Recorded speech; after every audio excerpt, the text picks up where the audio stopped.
हरे कृष्णा। तो हरे कृष्णा समस्त भक्तों का हम हार्दिक स्वागत करते हैं आज का कार्यक्रम में। तो आज हम श्रीमद् भगवद गीता का चैप्टर 15 डिस्कशन करेंगे। The name of this chapter is the yoga of the supreme, Purushottam Yog. और इस चैप्टर को हम एक एक्रोनिम में देखेंगे, dust, DUST, D for detachment, the secret weapon, verse number 1 to 6। U for understanding the three kinds of living entity, verse number 16 to 20. S for supreme maintainer, verse number 12 to 50. And T for transmigration of soul, verse number 7 to 11. तो प्रभुपाद जी कहते हैं इस chapter के प्रारंभ में ही, the ultimate purpose of Vedic knowledge is to detach oneself from the entanglement of material world and to understand Lord Krishna as the supreme personality of Godhead। तो तुम्हारा वेद शास्त्र है, उसका जो पर्पज क्या है, संसार का आसक्ति से मुक्त होना है और भगवान कृष्ण को परम पुरुष रूप में ग्रहण करना है। One who understands Krishna's supremacy, supreme identity, surrenders unto him and engages in his devotional service। जो समझ पाता है कि भगवान कृष्ण ही स्वयं भगवान है और ये समझकर व्यक्ति क्या करते हैं, भगवान का सेवा में लिप्त रहते हैं, भक्ति करते हैं। तो लास्ट चैप्टर में हमने देखा 14th chapter, 3 modes of nature। तो उसमें भगवान ने डिटेल्स में बताए कि किस प्रकार 3 गुण के द्वारा ये संसार निर्माण हुआ है और संसार का हर व्यक्ति का इच्छाएं, व्यक्तित्व, विचार और कर्म किस प्रकार 3 गुण के द्वारा प्रभावित होता है। और ये संसार का जो करता है 3 गुण ही करता है। ये जो व्यक्ति समझता है और समझकर भगवान का भक्ति करता है वो ये 3 गुण से मुक्त हो सकता है। मां च अव्यभिचारेण भक्ति योगेन सेवते सगुणान समतीत्येता ब्रह्म भूयाय कल्पते।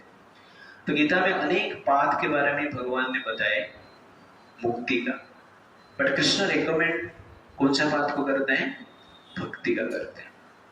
मां च अव्यभिचारेण, इसलिए अव्यभिचार रखे, कर्म योग, ज्ञान योग, अष्टांग योग, बाकी योग को भगवान एक प्रकार से रिजेक्ट करते हैं और डायरेक्टली अनन्य भक्ति जो करता है वो व्यक्ति ही संसार का 3 गुण से मुक्त हो पाता है।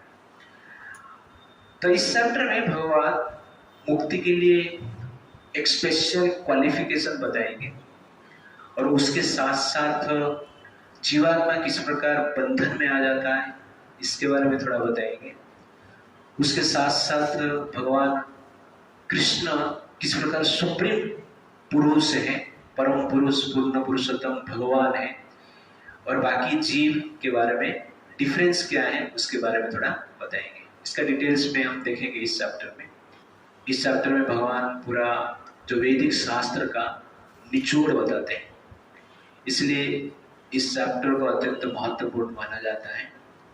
और जनरली भारतवर्ष में पुरुषोत्तम योग गीता का चैप्टर 15 को अधिक से अधिक रिसाइटेशन किया जाता है। इस चैप्टर को लोग जनरली क्या करते हैं, गायन करते हैं, पढ़ते हैं। तो इस प्रकार शिव जी बताते हैं कि इस चैप्टर का महत्व क्या है, ग्लोरी क्या है। तो शिव जी पार्वती जी को गीता का ग्लोरीज के बारे में बताते हुए कहते हैं कि गौड़ देश में एक राजा थे जिनका नाम है राजा नरसिंह। वो भगवान कृष्ण के भक्त थे और इस प्रकार उनके पास पावर था जो कि देवताओं को भी परास्त कर सकते थे। तो उनका जो सेनापति है उनका नाम है सर्वमेरु।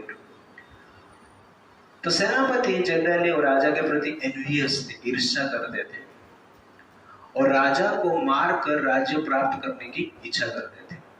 इसलिए सेनापति अपना सेनाओं को लेकर एक प्रकार के प्लान किए कि ये राजा नरसिंह को हम मार देते जो कि गौड़ देश मतलब आज का बंगाल, वेस्ट बंगाल और बांग्लादेश दोनों मिला के उस समय पे गौड़ देश। तो उस वेस्ट बंगाल का या बांग्लादेश का राजा बनेंगे, इस प्रकार उन्होंने विचार किया। लेकिन दुर्भाग्यवश उनको जुलाब हो गए और उस जुलाब से उनका देहांत हो गया, मर गए काल के प्रभाव से, उस सेनापति। मरने के बाद वो पाकिस्तान में एक घोड़े के रूप में जन्म हुए। सिंध प्रदेश का नाम आता है शास्त्र में, सिंध प्रदेश जो कि अभी पाकिस्तान। तो पाकिस्तान में एक घोड़े के रूप में जन्म लिए और घोड़ा देखने में बहुत सुंदर था, आकर्षक था, बलवान भी था, वो स्पेशल घोड़ा था। आजकल भी ऐसा माना जाता है, सिंध प्रदेश का घोड़ा स्पेशल होते हैं। तो एक गौड़ देश का एक घोड़ा व्यापारी था, उस सिंध देश से इस घोड़े को खरीदा। उस घोड़े को खरीद कर राजा नरसिंह देव को ये घोड़े को बेच दिया। तो राजा नरसिंह देव घोड़े को देख के आकर्षित हुए, उनको पसंद आया और स्पेशली उस घोड़े को ऊपर बैठ कर आखेड़ करते थे, युद्ध करते थे। तो एक दिन ये घोड़े के ऊपर बैठ के जंगल में शिकार करने के लिए गए और शिकार करने के लिए एक हिरण के पीछे भागे। तो हिरण के पीछे भागते भागते बहुत दूर तक जंगल में घुस गए। उनके जो परिकर थे, सेनापति, बाकी सैनिक थे, वो पीछे रह गए, वो अकेला पड़ गए। और उस समय पे घोड़े को एक स्थान पर बांध ली और वहां पर एक पेड़ के नीचे बैठ के थोड़ा आराम करने लगे। तो उस समय पे एक ताल पत्ता के ऊपर कुछ लिखा हुआ एक ताल पत्ता उनके पास आके गिरा पवन में उड़कर, और उस ताल पत्ते में लिखा गया था इस गीता का 15 चैप्टर का एक श्लोक का आधा श्लोक लिखा गया था। और उस आधा श्लोक को जोर से उन्होंने पढ़ा। आधा श्लोक को जोर से जब वो पढ़ते हैं, वो घोड़ा सुनता है, और घोड़ा जब ये आधा श्लोक सुनता है, घोड़ा चतुर्भुज रूप धारण करता है, वैकुंठ से विमान आता है और बैठकर वैकुंठ चला जाता है। तो राजा देख के आश्चर्य हो जाते हैं। राजा वो सोचते हैं कि इस श्लोक में ऐसा क्या है जिसके कारण कि इस घोड़े को वैकुंठ प्राप्त हो गए और मुझे प्राप्त नहीं हुआ। मैंने पढ़ा घोड़ा चला गया। तो इस प्रकार वो विचार कर रहे थे और वहां पर वो देखे एक सुंदर आश्रम देखे। तो उस आश्रम में एक ऋषि रहते थे, उनका नाम है विष्णु शर्मा। तो विष्णु शर्मा को जाके इस राजा ने पूछा और पूरा वृत्तांत बताया उनका ये इंसिडेंट का। तो ये सुनकर विष्णु शर्मा हंसने लगते हैं कि आप जिस श्लोक उच्चारण किए हैं वो श्रीमद् भगवद गीता का 15 चैप्टर का श्लोक है, और इस श्लोक में इतना पावर है और जिस पावर के कारण घोड़ा मुक्त हो गया है। तो ये जब राजा सुनते हैं, संतुष्ट हो जाते हैं और उससे पश्चात वो अपना राजमहल में जाते हैं। प्रतिदिन ये 15 चैप्टर का रिसाइटेशन करते हैं, पाठ करते हैं, और अंत में वो भी कहां पे जाते हैं, वैकुंठ में जाते हैं। तो ये है ये 15 चैप्टर का ग्लोरी। तो ये गीता जो है साधारण नहीं, हम जब भी श्लोक कुछ पढ़ते हैं उसका महत्व रहता है। तो आप सोचिए एक घोड़ा भी सुनता है तो उसका उद्धार होता है, और ये भगवान शिव पार्वती जी को बता रहे हैं। तो ये जनरली इस चैप्टर का महानता है, इसलिए इस चैप्टर को जनरली प्रतिदिन हमें रिसाइट करना चाहिए। तो आज हम देखेंगे first section D for detachment, verse number 1 to 6। तो वर्स नंबर 1 मेरे पीछे आप लोग बोलिए। श्री भगवान उवाच ऊर्ध्वमूलमधः शाखम् अस्वस्थं प्राहुराव्ययम् छन्दांसि यस्य पर्णानि यस्तं वेद स वेदवेत्। श्री भगवान उवाच ऊर्ध्वमूलमधशाखम् अस्वस्थं प्राहुरव्ययम् छन्दांसि यस्य पर्णानि यस्तं वेद स वेदवेत्. Translation. The Supreme Personality of Godhead said, it is said that there is an imperishable banyan tree that has its roots upward and its branches downward, whose leaves are the Vedic hymns. One who knows this tree is the knower of the Vedas. तो श्री भगवान उवाच, भगवान ने कहा, ऊर्ध्वमूलम अधः शाखा अस्वस्थम प्राहुर अव्ययम्. एक वृक्ष है जिसका मूल क्या है? ऊपर है, और उस वृक्ष का नाम है अस्वस्थ वृक्ष. तो ये अस्वस्थ वृक्ष जो है, जिसका मूल ऊपर है और जिसका शाखा नीचे है, अव्यय, और ये इटर्नल है, सनातन है, कभी नष्ट नहीं होता है. और जिसका जो पत्ता है, पर्णानि मतलब पत्ता, छंदांसि यस्य पर्णानि, छंदांसि मतलब वेद. तो वेद का जो मंत्र है उसका पत्ता है. और जो व्यक्ति इस ट्री को जानता है वो व्यक्ति वेद को जानता है. ये भगवान यहां पर कह रहे हैं. तो इसका ट्रांसलेशन जनरली जब कोई एक भारतीय गुरु परंपरा में आते हैं तो उसका ठीक से ट्रांसलेशन कर पाएगा. इस प्रकार श्लोक को कहा जाता है कूट श्लोक, जिसका मीनिंग क्लियरली पता नहीं चलता है. तो इस प्रकार का एक प्लांट है, अस्वस्थ प्लांट है, जो कि मूल जिसका ऊपर है और ब्रांचेस नीचे है, और उसका पत्ता जो है वैदिक हिमंस है. इसको जो जानता है वो क्या है? वेद को जानता है. तो इसका अर्थ क्या है? कौन बताए? तो प्रभुपाद जी कहते हैं ये जो ट्री है भौतिक जगत का वर्णन करता है. तो दिस अस्वस्थ ट्री रिप्रेजेंट्स मटेरियल वर्ल्ड. ये भौतिक जगत का वर्णन यहाँ पर एक मेटाफोर के द्वारा भगवान कृष्ण करते हैं. तो स्पेशल प्रभुपाद जी कहते हैं कि the entanglement of material world is described in this verse.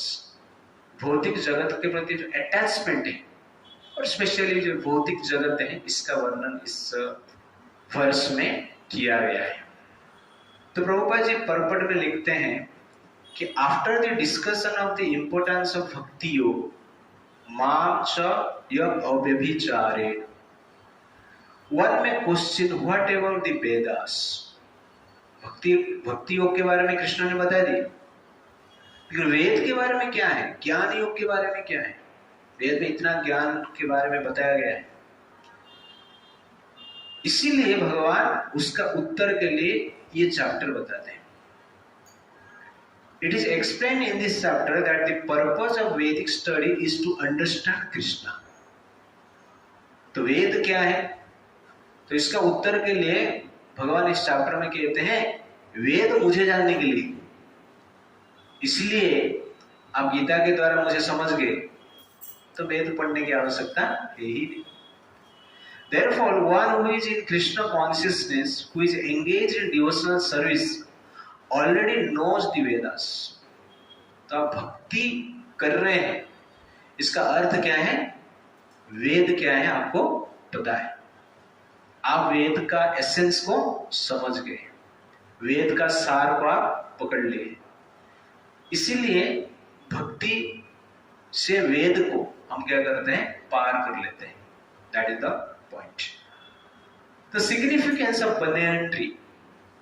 ये जो वृक्ष है क्या है? अस्वस्थ वृक्ष है. ये भौतिक जगत का रिप्रेजेंटेशन है और भौतिक जगत का अटैचमेंट का रिप्रेजेंटेशन है. इस अस्वस्थ वृक्ष में जो पत्ता है वो वैदिक हिमंस है. वेद शास्त्र में जो मंत्र है, तंत्र है, यज्ञ का विधान है, उपासना है, ये सब जनरली क्या है, इस पत्र है, इस वृक्ष का पत्र है। तो संसार एक अस्वस्थ वृक्ष है। अस्वस्थ वृक्ष का जो पत्ता है वेद शास्त्र है। तो वेद का मंत्र, तंत्र, उपासना, पद्धति, यज्ञ, ये सब पत्ते हैं। जिस प्रकार वृक्ष का पत्ता वृक्ष के लिए आहार निर्माण करता है और पत्ते के कारण फ्रूट्स होता है, ठीक उसी प्रकार मनुष्य वेद में जो वर्णन किया गया पद्धति है, यज्ञ है, तंत्र है, मंत्र है, उपासना पद्धति है, इसके द्वारा कुछ फल प्राप्त करने की इच्छा करता है। तो वृक्ष फल का प्रिपरेशन करता है। मनुष्य इस वेद शास्त्र के द्वारा अपना भविष्य का प्रिपेयर करता है, अपना सुख का प्रिपेयर करता है और अपना दुख का भी प्रिपेयर करता है। जिस प्रकार एक वृक्ष में एंडलेस पत्ता रहता है, अस्वस्थ वृक्ष बड़ा वृक्ष रहता है और असंख्य पत्ता रहता है, वैसे ही वेद में असंख्य मंत्र, तंत्र, विधान बताया गया है। और जिस प्रकार पत्ता क्या करता है, सूर्य का एनर्जी को एक्सेप्ट करके फोटोसिंथेसिस के द्वारा फ्रूट्स निर्माण करता है, ठीक उसी प्रकार कोई वेद का अध्ययन करता है, मंत्र, तंत्र, यज्ञ को करता है, फॉलो करता है, तो भगवान का शक्ति को एक्सेस कर पाता है और उस भगवान के शक्ति के द्वारा अपना सुख का निर्माण करता है और अपना भविष्य जो है वो भी निर्माण करता है। तो इसलिए संसार रूपी अस्वस्थ वृक्ष में जो पत्ता है वो वेद का मंत्र के साथ कंपेयर किया गया है। तो सिग्निफिकेंस ऑफ रूट्स, इसका जो मूल है वो अपवर्ड है, ऊपर है। जनरली वृक्ष का मूल नीचे रहता है, पर ये संसार रूपी अस्वस्थ वृक्ष का जो मूल है ऊपर है। इसका अर्थ है कि ये ऊपर से प्रारंभ हुआ है। जैसे कि एक प्लांट रहता है, वो मूल से ऊपर आता है, मूल उसका उद्गम है। तो ठीक उसी प्रकार इस भौतिक जगत का उद्गम ऊपर से हुआ है। प्रभुपाद जी कहते हैं ब्रह्मलोक से हुआ है। तो ब्रह्मा जी का जो लोकेशन है, ब्रह्मा जी जिस लोटस फ्लावर में बैठते हैं, प्रकट होते हैं, वो जनरली क्या है, इस वृक्ष का मूल है।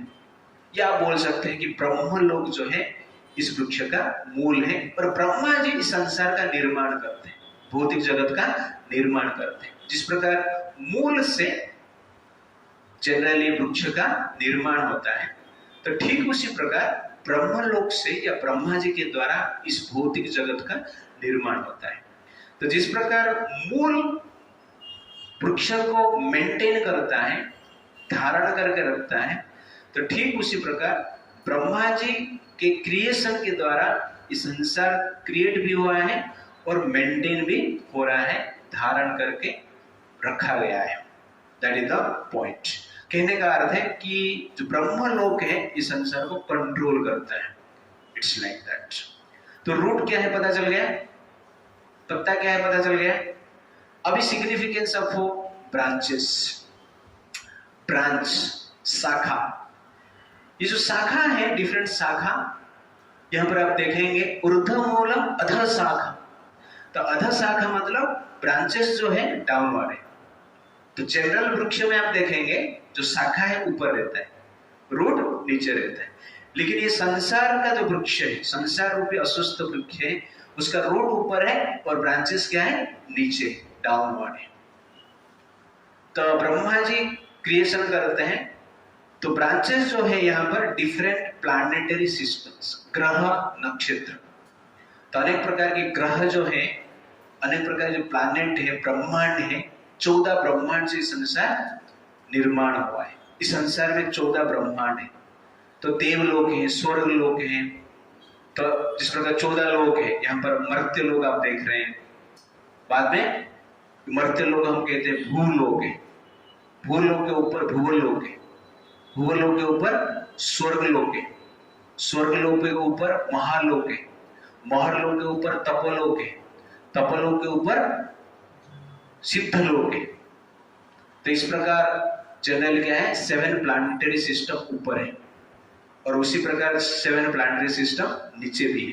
तल, अतल, वितल, सुतल, तलातल, पातल, इस प्रकार के 7 प्लैनेट भी नीचे है। तो इस प्रकार 7 प्लैनेटरी सिस्टम जो है वो जनरली क्या है, ब्रांचेस के साथ कंपेयर किया गया है। तो उसके बाद फ्रूट्स, सिग्निफिकेंट ऑफ फ्रूट्स, फल क्या है, जो जीव इस संसार में एक्टिविटी करता है उसको फल के साथ कंपेयर किया गया है। और इस संसार में 4 फल लोग को चाहिए, धर्म, अर्थ, काम, मोक्ष।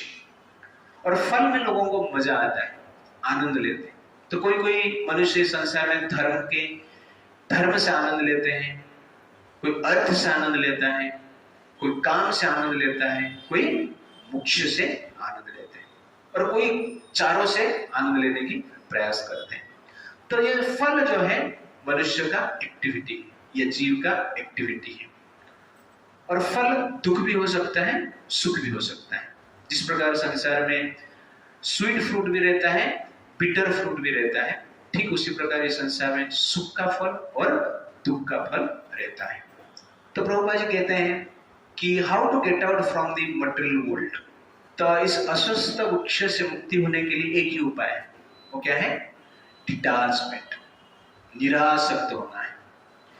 इस संसार में भगवान वृक्ष के साथ कंपेयर इसलिए किए हैं कि ये जो वृक्ष है धरती के साथ जुड़ा हुआ रहता है, भाग नहीं सकता है। कोई पशु पक्षी के साथ भगवान इस संसार को कंपेयर नहीं किए। स्पेशली किसके साथ कंपेयर किए हैं, बनियान ट्री, बट वृक्ष के साथ कंपेयर किए। और बट वृक्ष एक सबसे बड़ा प्लांट है और उसका जो रूट से है पूरा जमीन में फैला हुआ रहता है और उसका शाखा भी बहुत स्ट्रांग रहता है, उसके साथ साथ पत्ते अनेक रहता है और अधिक काल तक जीता है बट वृक्ष। तब उड़ीसा में हमने देखा है कि बड़े बड़े बट वृक्ष हैं। तो 1999 में साइक्लोन आया था, तो तब तक हमारा गांव में, हमारा एरिया में बड़े बड़े बट वृक्ष थे। ऐसे बट वृक्ष है, आप ये देख रहे हैं ये बिल्डिंग्स, इस बिल्डिंग को कवर करने वाला एक एक वृक्ष, पूरा ये एरिया, इससे भी बड़ा ये बिल्डिंग नहीं, इसका डबल एरिया में एक ही वृक्ष क्या करेगा, कवर किया जाएगा उसका ब्रांचेस के साथ, रूट्स के साथ। लेकिन वो साइक्लोन जब आया, सब जितने भी बट वृक्ष गांव में थे सबको उखाड़ कर फेंक दिया, निकाल दिया। तो कहने का अर्थ है बट वृक्ष को काटना और उखाड़ना इतना आसान नहीं है, डिफिकल्ट वर्क है। जिस प्रकार वृक्ष धरती के प्रति अटैच रहता है, ठीक उसी प्रकार संसार में हर जीव अटैच रहते हैं। अपना पावर, अपना पोजीशन, अपना ब्यूटी, अपना कर्म, अपना रिस्पॉन्सिबिलिटी, अपना शरीर, अपना परिवार, सबके साथ अटैच रहते हैं। जिस प्रकार वृक्ष को काटना, बट वृक्ष को काटना डिफिकल्ट है, तो ठीक उसी प्रकार संसार में अटैचमेंट को काटना डिफिकल्ट है, इतना आसान नहीं है। सबसे बड़ा डिफिकल्ट वर्क इस संसार में क्या है, अटैचमेंट को काटना, नष्ट करना। इसलिए इसको कहा जाता है आसक्ति। ये आ सकता है, जा नहीं सकता है, यू अंडरस्टैंड ना, इसलिए ये आसक्ति कहते हैं इसको, अटैचमेंट। आ सकता है, जा नहीं सकता है, जाना बहुत डिफिकल्ट। इसीलिए भगवान जानबूझकर इस संसार को एक बट वृक्ष के साथ कंपेयर करते हैं, just to give the message attachment of living entities for this material world. बाकी वृक्षों को काटना इजी है। मैंगो का ट्री है, आपको आप आराम से काट सकते हैं, जामुन का ट्री आराम से काट सकते हैं, लेकिन नारियल का ट्री आराम से काट सकते हैं। बट ये बट वृक्ष को काटना आसान है, क्योंकि वृक्ष तो बहुत बड़ा रहता है, उसका जो स्टेम है बहुत बड़ा रहता है, रूट भी फैला हुआ रहता है, उसके साथ साथ उसका सब्सिडियरी रूट्स रहता है। जो ब्रांच से निकलता है ना रूट्स, वो ब्रांच से रूट निकल कर धरती में टच होता है, जो कि सपोर्ट करता है, अटैचमेंट को और बढ़ाता है। ओके ना, गिरना नहीं चाहिए, क्योंकि ब्रांच स्ट्रांग रहता है और कभी कभी ब्रांच भारी होगा तो ब्रांच टूट सकता है ग्रेविटी के कारण, बट उसको सपोर्ट करने के लिए वो सब्सिडियरी रूट रहते हैं जिससे कि वो गिरता नहीं। वैसे ही हमारे अटैचमेंट को डिफरेंट वे से सपोर्ट मिलता है संसार से। अपना फैमिली मेंबर से, अपना पावर से, पोजीशन से, फ्रेंड से। तो जिसके कारण इस अटैचमेंट को काटना डिफिकल्ट है। इसलिए अटैचमेंट को काटना डिफिकल्ट है, इसका अर्थ है इस संसार रूपी वृक्षों से बचना डिफिकल्ट है, भौतिक जगत से मुक्त होना डिफिकल्ट है। इसलिए भगवान भौतिक जगत को एक ट्री के साथ, अस्वस्थ वृक्ष के साथ कंपेयर किए। बट द क्वेश्चन है कि भगवान यहां पर बताया कि उसका मूल ऊपर है और ब्रांचेस क्या है, नीचे। ऐसा ट्री हो सकता है क्या? सीधा बता सकते थे ना, उल्टा क्यों बताए? कि नहीं, ऊर्ध्व मूलम अधः शाखा, इस प्रकार क्यों बताए? डायरेक्ट अस्वस्थ वृक्ष बता देते थे, लेकिन उल्टा क्यों बताए? ओके, इस संसार में उल्टा वृक्ष कहां पर देखने को मिलेगा? पानी में देखने को मिलेगा। इसका अर्थ ये फोटो रखा है ऑलरेडी, ठीक है ना, रिफ्लेक्शन है। तो भगवान जब वो इस अस्वस्थ वृक्ष का वर्णन करते हैं, वो क्या बताते हैं? एक रिफ्लेक्शन के बारे में बता रहे, प्रतिबिंब के बारे में बता रहे। तो ये जो संसार है वो जनरली एक प्रतिबिंब है। किसका प्रतिबिंब है? ओरिजिनल ट्री का प्रतिबिंब है। जब रिफ्लेक्शन हम कहते हैं, इसका अर्थ क्या है? ओरिजिनल वस्तु है। ओरिजिनल वस्तु रहेगा तो उसका रिफ्लेक्शन रहेगा, अदरवाइज नहीं रहेगा। तो ये जो संसार है, भौतिक जगत है, ये रिफ्लेक्शन है। किसका रिफ्लेक्शन है? आध्यात्मिक जगत का रिफ्लेक्शन है, स्पिरिचुअल वर्ल्ड का रिफ्लेक्शन है। मतलब आप ऐसा मत सोचो मैं अब स्पिरिचुअल वर्ल्ड में उल्टा बैठा है इसलिए इधर सीधा बैठा है, ऐसा नहीं है। रिफ्लेक्शन मतलब क्या है? प्रतिबिंब। रिफ्लेक्शन मतलब क्या है? डुप्लीकेट, और कुछ नहीं। रिफ्लेक्शन मतलब डुप्लीकेट। तो ये आध्यात्मिक जगत का डुप्लीकेट वर्ल्ड है। जैसे डुप्लीकेट नोट रहता है, करेंसी, डुप्लीकेट करेंसी रहता है। तो डुप्लीकेट करेंसी प्रमाण करता है कि ओरिजिनल करेंसी है। ओके, डुप्लीकेट फ्रूट्स भी रहता है। ओके, तो ये स्लाइड आप देख रहे हैं, तो इसमें कुछ फूल रखा मैंने, कुछ फल रखा। तो आप लोगों को क्वेश्चन है, एक्सरसाइज, इसमें से ओरिजिनल फूल कौन सा है और डुप्लीकेट फूल कौन सा है? कौन बताएगा? फूल के बारे में पहले बताओ, बाद में हम फल के बारे में जाएंगे। तो कौन सा पॉट में ओरिजिनल फूल है और कौन सा में डुप्लीकेट है, ब्रदर्स? तो ये एक्सरसाइज से पता चलता है, हम देख रहे हैं लेकिन हमें ओरिजिनल क्या है, डुप्लीकेट क्या है, पता नहीं चल रहा है।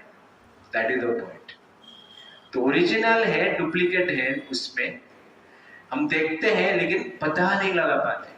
तो ठीक उसी प्रकार भगवान भी ये संसार इस प्रकार बनाए हैं, ये रिफ्लेक्शन है, प्रतिबिंब है, डुप्लीकेट है, लेकिन हमें पता नहीं चलता है। ये जो फल है देख रहे, ऊपर एक फल है, नीचे है, तो डुप्लीकेट कौन सा है? ऊपर वाला या नीचे वाला? ऊपर वाला डुप्लीकेट और नीचे वाला ओरिजिनल है। नीचे वाला ओरिजिनल है, कौन मानता है? 4 5, ओके ठीक है, नीचे वाला ओरिजिनल है, ऊपर वाला डुप्लीकेट है। तो कहने का अर्थ है कि ये ओरिजिनल डुप्लीकेट फाइंड करना डिफिकल्ट होता है। तो ठीक उसी प्रकार भगवान ने ये डुप्लीकेट वर्ल्ड बनाए, ये रिफ्लेक्टेड वर्ल्ड है, बट लोगों को क्या लगता है? रियल लगता है। तो जिस प्रकार पानी में रिफ्लेक्शन दिखता है, तो ठीक उसी प्रकार इस संसार में आध्यात्मिक जगत का रिफ्लेक्शन हम देख रहे हैं। लेकिन इसके लिए पानी चाहिए ना, रिफ्लेक्शन के लिए क्या चाहिए? पानी चाहिए। तो हमारे लिए पानी क्या है? इच्छा है। जो डिजायर है, भोग करने की इच्छा है, भौतिक इच्छाएं के पानी में, भौतिक इच्छा के पानी में जनरली इस संसार दिखता है, भौतिक भोग दिखता है, भौतिक जगत दिखता है। तो जिस प्रकार पानी में रिफ्लेक्शन दिखता है, तो ठीक उसी प्रकार जितना इच्छाएं रहेगा, भोग करने की इच्छाएं रहेगा, उतना जनरली हम भौतिक जगत के प्रति अटैच नहीं है, और कुछ नहीं। इसलिए प्रभुपाद जी इस ट्री को क्या बताए? एंटैंगलमेंट ऑफ मटेरियल एग्जिस्टेंस, भौतिक जगत के प्रति आसक्ति। तो भौतिक जगत के प्रति हम आसक्ति तब तक रहेंगे तब जब तक हमारा इच्छाएं अधिक से अधिक होगा, स्ट्रॉन्ग होगा। तो more is the material desire, more is the attachment to this world. तो ये वृक्षों को कैसे काटेंगे फिर? ये तो रिफ्लेक्शन है, तो रिफ्लेक्शन को काट सकते हैं कैसे? एक बार एक लड़का था, एक नदी के किनारे में घूम रहा था। अचानक देखा कि पानी के भीतर बड़े बड़े आम हैं, तो तुरंत ही जंप मारा आम ढूंढने के। तो आम नहीं मिला, बाहर आ गया। बाहर आके देख रहा है आम नहीं, फिर से देख रहा है आम दिख रहा है। तो वो सोच रहा है कि गलती कर दिया, लग रहा है ठीक से पकड़ नहीं पाया। फिर से जंप मारता है पानी में आम ढूंढने के लिए, और पानी में थोड़ा घूमता है लेकिन आम नहीं मिलता है। फिर बाहर आ गया। इस प्रकार 10, 12, 15, 20, 30 बार किया, थक गया, फ्रस्ट्रेट होकर उधर बैठा है। एक साधु आया तो साधु को बोल रहा है, महाराज देखो पानी में आम है और मैं जाके पानी में ढूंढ रहा हूं तो मिलता नहीं। तो साधु बोलता है फिर से जाके थोड़ा देख। तो फिर से जाता है पानी में, डुबकी मारता है, ढूंढता है, आम नहीं मिलता है। तो साधु 2 थापड़ लगाता है, बोलता अरे मूर्ख, मैंगो जनरल पानी के भीतर नहीं। अरे पानी के भीतर दिख रहा है। आप बोल रहे नहीं, आप अंधे हो गए क्या? मैं अंधा नहीं हुआ है, तू मूर्ख है। कैसे मूर्ख है? नीचे नहीं है आम, ऊपर है। ऊपर कैसे? थोड़ा ऊपर देखता है तो पता चलता है आम का ट्री ऊपर है, उसका रिफ्लेक्शन नीचे दिखता है। तो ठीक उसी प्रकार सुख ऊपर है, सुख ऊपर है। आध्यात्मिक जगत में सुख है और उसका रिफ्लेक्शन इस संसार में दिखता है। सुख इस संसार में दिखता है, बट इन रियलिटी क्या है? सुख नहीं। जिस प्रकार लड़का बार बार डुबकी मार रहा था आम के लिए, लेकिन आम नहीं था, तो ठीक उसी प्रकार हम डिफरेंट वे में संसार में सुख प्राप्त करने की प्रयास करते हैं। पावर हो, पोजीशन हो, ब्यूटी हो, फैमिली हो, फ्रेंडशिप हो, सोसाइटी हो, लेकिन इसमें सुख प्राप्त करने की हम इच्छा करते हैं और ढूंढते हैं, डुबकी मारते हैं, लेकिन सुख मिलता नहीं। सुख का आभास मिलता है। वो लड़के को तो पानी में डूबने के बाद पता चलता है एटलीस्ट यहाँ पे आम नहीं है करके, लेकिन यहाँ पे भगवान ने रिफ्लेक्शन ऐसा बनाया कि सुख का आभास मिलता है। जैसे कि सुख है करके लगता है, फीलिंग्स भी होता है, लेकिन एग्जैक्टली क्या है? सुख नहीं होता है। इसीलिए संसार में सुख ढूंढना एक मूर्खता है। तो रिफ्लेक्शन में जिस प्रकार आपको मैंगो नहीं मिलेगा, ठीक उसी प्रकार ये संसार में सुख नहीं मिलेगा। तो we are finding happiness in the world of reflection. Therefore, there is frustration in this world. The frustration is there in this world because we are trying to get happiness in the reflection. Therefore, ये world में जितने लोग भौतिकवादी होंगे, जितना material advancement करेंगे, उतना ही लोग क्या रहेंगे? फ्रस्ट्रेटेड रहेंगे। इसीलिए हमारा शास्त्र क्या कहता है? If you want to control your frustration, depression, आपका डिप्रेशन और फ्रस्ट्रेशन को कंट्रोल करना है तो क्या करना पड़ेगा? इस रिफ्लेक्शन में सुख मत ढूंढिए। इसका अर्थ क्या है? इच्छाओं को त्याग कीजिए। इच्छा रहेगा, जैसे पानी रहेगा तो रिफ्लेक्शन दिखेगा ना। तो वृक्षों को कैसे काटेंगे? रिफ्लेक्शन को काट सकते हैं तो कैसे काटेंगे? आप बोले ओरिजिनल ट्री को ही काट लेते हैं, रिफ्लेक्शन रहेगा ही, लेकिन ओरिजिनल ट्री के प्रति आपका एक्सेस नहीं, आध्यात्मिक जगत के प्रति एक्सेस नहीं। ओरिजिनल ट्री को क्यों काटेंगे? ओरिजिनल ट्री में तो मजा है ना। उसका आप काट लेंगे तो मजा कैसे मिलेगा? आम कैसे मिलेगा? फल कैसे मिलेगा? आपको ओरिजिनल ट्री काटना नहीं है, आपको समझना है ओरिजिनल एक ट्री है करके। आपको ओरिजिनल ट्री है करके कैसे पता चलेगा?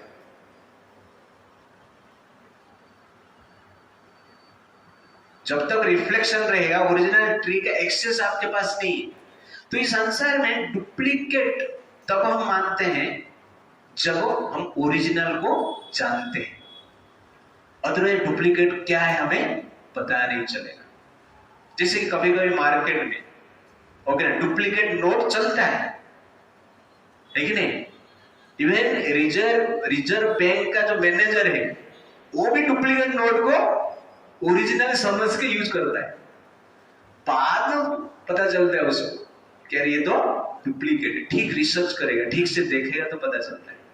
इवन बैंक मैनेजर, कैशियर, उनको भी पता नहीं चलता है कि डुप्लीकेट नोट क्या होता है। वो डुप्लीकेट नोट देते तो ले लेते, गिन के ले लेते, बाद में मशीन के द्वारा जब टेस्ट करते हैं पता चलता है अरे ये तो डुप्लीकेट नोट था यार। तो ठीक उसी प्रकार संसार ऐसा भगवान ने बनाया, लगता है कि ये सुख है, इसमें ही मजा है, इसमें ही आनंद है, इससे अलग कुछ है ही नहीं। रिफ्लेक्शन ऐसा डिटेल बनाया। इस प्रकार इस फोटो में आप देख रहे हैं डुप्लीकेट फ्रूट्स, डुप्लीकेट फ्लावर्स, दूर से देखेंगे तो ऐसे ही लगता है ना, आपको पता नहीं चलेगा, वैसे ही पता नहीं चलता है। लेकिन रिफ्लेक्शन को कैसे मिटाएंगे? रिफ्लेक्शन तो दिखता नहीं है, जब तक दिखता रहेगा तब तक हम मानेंगे ये ही ओरिजिनल है। और रिफ्लेक्शन को आप काट नहीं सकते, रिफ्लेक्टेड ट्री को काट नहीं सकते। आप बोलोगे मैं थोड़ा कोई तरह लेके काट देता हूं, एक्स लेके काट लेता हूं, ऐसा संभव है नहीं है। तो कैसे करेंगे? तो आप रिफ्लेक्शन को तब तक रिफ्लेक्शन मानेंगे नहीं जब तक आप ओरिजिनल को देखेंगे नहीं तो कैसे रिफ्लेक्शन मानेंगे? तो हम रिफ्लेक्शन का वर्ल्ड में ही जी रहे हैं। तो आप इस प्रकार सोच सकते हैं कि पानी के भीतर है और पानी के भीतर रिफ्लेक्शन है, आप पानी के भीतर दिख रहा है, पानी के बाहर आप आए ही नहीं, तो कैसे पता चलेगा कि पानी के बाहर एक ट्री है करके? कुछ उपाय है? कोई बताएगा? ओके, ये साधु बता रहे हैं ओके ना, फिर भी वो मान नहीं रहे, मुझे तो दिख रहा है, तो कैसे बता रहे कि ऊपर है करके? ये जो पानी है, मैं क्या बताया आपको, इच्छा के साथ बताया। जिस प्रकार का वृक्ष पानी में रिफ्लेक्ट होता है, ठीक उसी प्रकार आध्यात्मिक जगत हमारा भौतिक इच्छा में रिफ्लेक्ट होता है, और जिसको हम क्या कहते हैं, भौतिक जगत कहते हैं। लेकिन जब पानी सूख जाता है, रिफ्लेक्शन दिखता नहीं, उसके बाद पता चलता है पानी ही नहीं है। तो लड़का को पता चल जाता है आप किधर मिलेगा, तो थोड़ा सर कुचलाता है, ऊपर देखता है, हाँ यहाँ पे किनारे पे ट्री। तो ठीक उसी प्रकार पानी जब तक सूखता नहीं है तब तक जनरली रिफ्लेक्शन दिखेगा। तो ठीक उसी प्रकार भौतिक इच्छाएं जब तक सूखता नहीं तब तक भौतिक जगत के प्रति अटैचमेंट रहेगा ही रहेगा। इसलिए भौतिक जगत से बचना है, भौतिक जगत का अटैचमेंट से बचना है, तो इच्छाओं को सुखाना पड़ेगा। इच्छाएं सूख जाता है, भोग करने की इच्छाएं जब सूख जाता है, नष्ट हो जाता है, तब जनरली पता चलता है आध्यात्मिक जगत है, आध्यात्मिक सुख है। तब तक जनरली आप पता नहीं लगा सकते। तो अभी जब साधु बोल रहे हैं कि आध्यात्मिक जगत एक है, इसका ये रिफ्लेक्शन है, तो हमें रिफ्लेक्शन करके मान लेना चाहिए। क्यों? क्योंकि मैं सिर्फ ढूंढ रहा हूं, मुझे मिल नहीं रहा है, इसीलिए रिफ्लेक्शन है। अभी आप रिफ्लेक्शन से ऊपर नहीं गए, पानी से ऊपर नहीं गए, आप रिफ्लेक्शन में ही हैं। आप ढूंढ रहे हैं, लेकिन आपको रिफ्लेक्शन में मैंगो दिखता है लेकिन मैंगो मिल नहीं रहा है, ये प्रमाण करता है ये रिफ्लेक्शन है। इतना समझकर हमें ये संसार में अभी जीना है। समझ में आ गया? और ये समझकर हमें साधु क्या बोलते हैं, ठीक है रिफ्लेक्शन जैसे लग रहा है मुझे, ये मैंगो दिख रहा है लेकिन मैंगो है ही नहीं, पकड़ने के लिए जाता हूं तो पानी मिलता है, मैंगो नहीं मिलता है, रिफ्लेक्शन ही लग रहा है। लेकिन ओरिजिनल कहां पे है? तो साधु क्या बोलेगा, ये सब पानी पी ले ये ट्री का पानी पी ले, उसके बाद जनरली क्या है, आपको ओरिजिनल वृक्ष दिखेगा, अदरवाइज नहीं दिखेगा। तो ठीक उसी प्रकार हमारी इच्छाओं में ये संसार क्या है, आनंददायक दिखता है, सुखमय दिखता है। बट जब इच्छाओं को हम पी लेंगे, इच्छाओं को हम सुखा देंगे, तब जनरली पता चलेगा कि संसार में सुख है ही नहीं, संसार में सुख नहीं है, और कहां पर सुख है।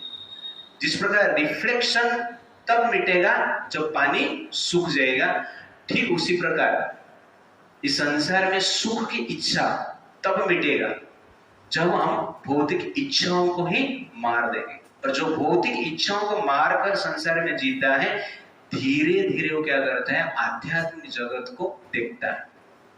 अदरवाइज आध्यात्मिक जगत को हम देख नहीं पाएंगे। इसलिए आध्यात्मिक जगत को देखना या भगवान को देखना, आत्म साक्षात्कार करना, इसके लिए एक ही उपाय है, ये इच्छा रूपी पानी को पी लो, इच्छा को ही मिटा लो।